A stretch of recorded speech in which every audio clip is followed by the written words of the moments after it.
Hare Krishna, Namaste, Chapter 18, which is entitled as Sannyasa Yoga. Sloka 14 and 15, Part 12. Adhiṣṭhānaṁ tathā kartā karaṇaṁ ca pṛthag-vidham vividhāś pṛthak ceṣṭā daivaṁ caivātra pañcamam śarīra-vāṅ-manobhir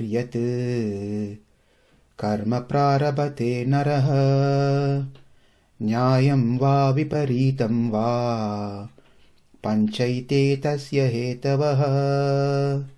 The place of action, the body, the performer, the various senses, the many different kinds of endeavor, and ultimately the Supersoul. These are the 5 factors of action. Whatever right or wrong action a man performs by body, mind, or speech is caused by these 5 factors. At the end of last session, we raised a question: if we are responsible for our actions, why some does good actions, why others does bad actions? What is the cause of that? Before we get into the answer for this question, there's one more thing that we need to understand or learn. The term daivaṁ that we saw refers to Krishna, nothing else, no other devatas. We learned about this in the previous session.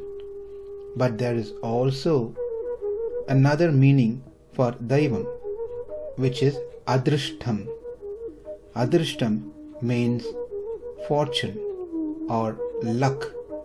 It also has other meanings, but in this context, adhiṣṭhānaṁ means luck. So the question is, why do we have to say daivaṁ to be Krishna? Why can't it be adhiṣṭhānaṁ? Let's understand this.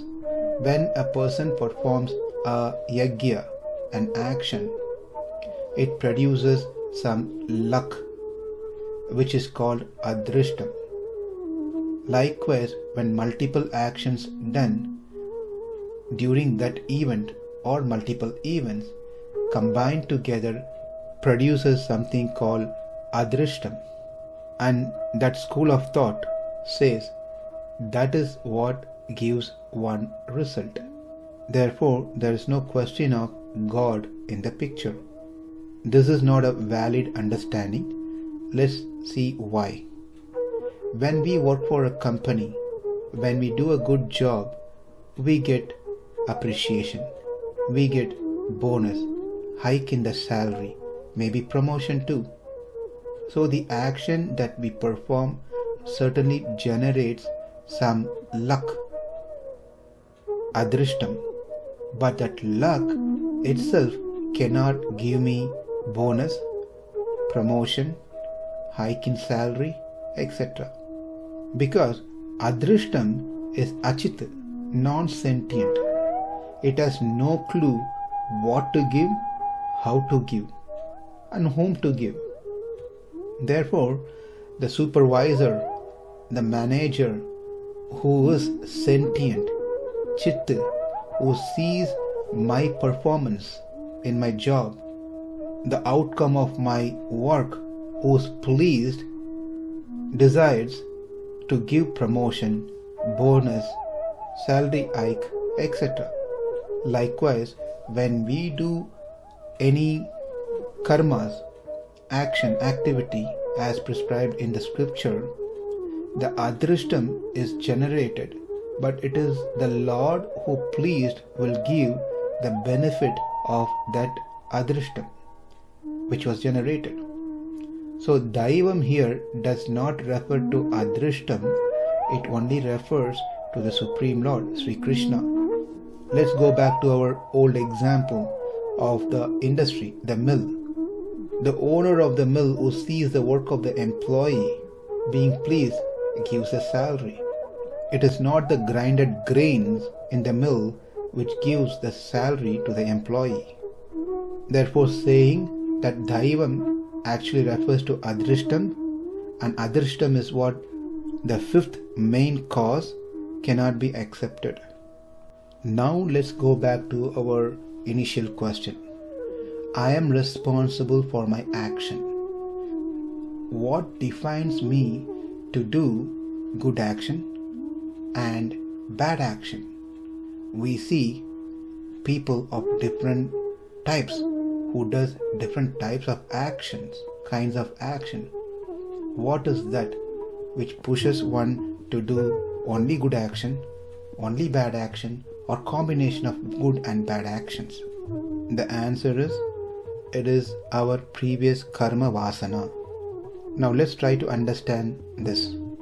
The karma vasana that we are talking is because of the janma, the birth that we took. And why did we take birth? That is because of avidya, that is ignorance. Therefore, the root cause of all the problems that we are having of death, birth, disease, old age, etc.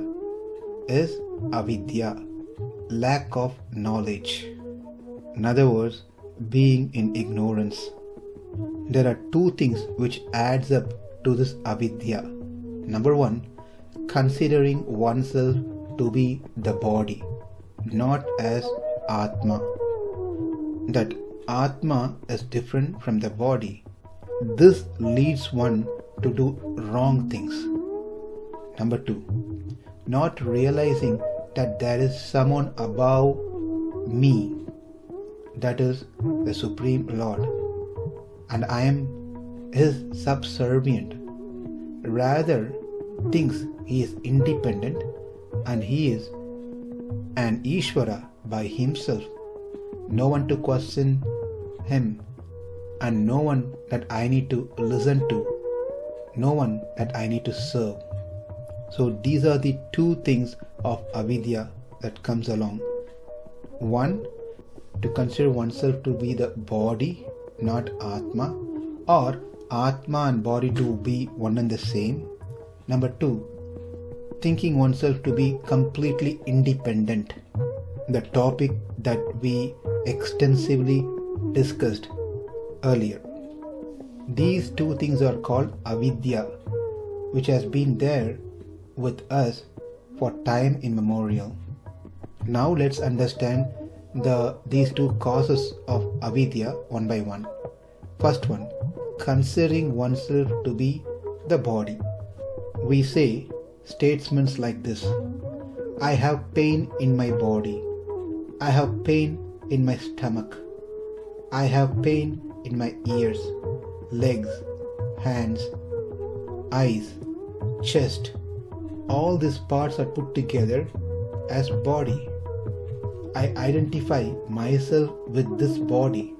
That is why I say that I have pain in my leg, I have pain in my stomach. That's because there's a lack of knowledge of Atma, that Atma is different from the body. If one has fully understood that he is different from the body and parts of the body, then he would have said, leg is paining, ears are hurting, etc. But that's not what we generally hear. That's because we think ourselves to be the body. This body becomes the focus and priority. He wants to make sure his body is comfortable without any pains. He tries to do things that brings joy and happiness to the body, and he tries to avoid things that brings pains and sorrow to his body. He works hard earning money to keep his body happy. So this is the first one in avidya. The second one is he doesn't want to accept there is Lord who is above him. He doesn't want to listen to him. He doesn't want to accept the scriptures. He does things for selfish reasons. Doesn't engage in any dana, dharma, yaga, yajna, any of these things. that's mentioned in the scriptures. The reason is that if he has to accept someone above him, or if he has to accept the scriptures, then he needs to follow those things. If he must follow the instructions, then he has to do lots of austerities, lots of dana, dharma, etc. Therefore, he doesn't want to go through those things. The easiest way is not to accept the scriptures, not to accept someone above us, that is God. Due to this, he accumulates lots of bad karmas and makes the Lord unhappy, angry. The outcome of that, he gets various bodies where he goes through the sufferings. For this to happen, the Lord needs to create the world again, which is the Lila Vibhuti. In this Lila Vibhuti, the material world, the living entities are born with avidya. Due to that, they do things on their own without consulting the Vedic scriptures. As they continue to do things on their own repeatedly, it creates an impression called vasanas. That impression becomes stronger as the ruchi develops. Ruchi is attachment or liking that one wants to do repeatedly. The more they do the same action, it further develops a ruchi, which increases their avidya. And that avidya engages them in activities, karma. And that karma gives birth. And that birth engages one to do further karma, which produces the vasana. And that vasana develops ruchi. And that ruchi leads further deep into avidya. And that avidya gives birth. And this cycle continues. This repeated avidya, karma, birth, vasana, ruchi, again avidya, birth, karma, vasana, ruchi is what called as samsara, the cycle. Every living entities get caught in this whirlpool of samsara, and this has been going on anadi kala for a long period of time without a starting point. For the living entities to get released from this cycle, the Shastras are given, and the Lord Himself gives personally His words through Bhagavad Gita. So because of avidya, karma comes. Because of karma, one takes birth. The birth activities is driven by one's vasana, which leads further ruchi, and avidya has become much more stronger, and because of that karma, one takes birth and continues this vishaya cycle. So one gets the body just so that he can go through his previous karmas. As soon as one takes birth, the karma immediately becomes effective. It does not wait for 1 year, 2 years, or after one becomes teenager. Immediately the karma becomes active. And based on that previous karma vasana, he continues to do similar activities right from start of his birth. Either bad or good activities he continues to do as it's been triggered by his previous karma vasanas. For all these things to happen, it is the Supreme Lord who has created this stage, this place, gave us the body, senses, vital hair, etc. Plus also He travels with us. He is there at every step that we take. If He is not there and not given us any of these facilities, we will not be able to do an action as simple as just opening our mouth. we all must realize this. How do we realize? When we do the sattvika tyaga, we understand that it is the Lord who is the doer, making me do, and that is not just a statement, it is the fact, as we could understand from the series of sessions that we saw from these 2 slokas. When we realize this, the truth, and when we sincerely try to abide and follow the sattvika tyaga, one is guaranteed to attain the Supreme Lord, Sri Krishna. Krishna is most compassionate person that we could ever come in contact with. And we will learn about his compassionate nature, how he generates ajnana sukriti, that is, creating good credits for those pious deeds which are done without knowledge, unknowingly. Namaste, Hare Krishna.